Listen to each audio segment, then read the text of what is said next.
जय जगन्नाथ सांग मैंने आज पालंग चिंगुड़ी तरकारी शेयर करी। प्रथम चिंगुड़ी को भल कर बाछी धोई नहीं गोटे चामच लुण गोटे चामच हलदी दे ये गोल नवा।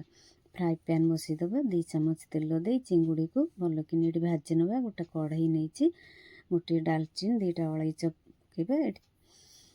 पकईवा ये पियाज चप कर रखी पकई पियाज ब्राउन कलर होगा पर्यंत भाजवा। ये टमाटर 2टा काटी रखी पकईदे भाजवा।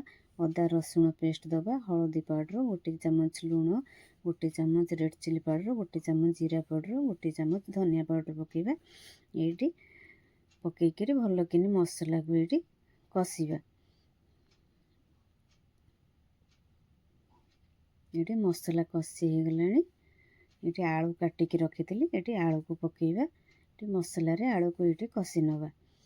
ये चिंगुड़ी भाजिकी रखी ये चिंगुड़ी पकईवा पकई मसला को ये कषिवा। ये गरम पानी रखी करके रखी 2 ग्लास देदबा गरम पानी देकर ये कभर देदबा। मो वीडियो भल लगी लाइक करेंगे शेयर करेंगे मो चैनल को सब्सक्राइब करेंगे। ये पालंग शाग रखी धोईकी भल कि बाछिकी रखी ये काटिदबा।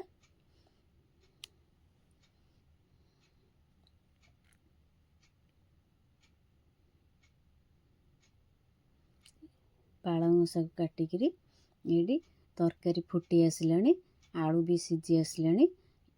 ये आलू सीझी आसला ये पालंग शाग को ये पकईदबा।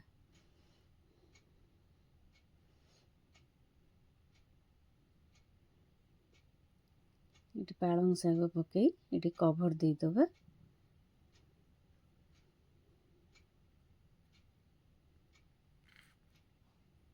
ये आम तरकारी पालंग तरकारी ये रेडी हो आसला। गोटे चामच गरम मसला गोटे चामच धनिया पाउडर ये पकईदबा। बाउल काढ़िकी ये सर्व करिबा।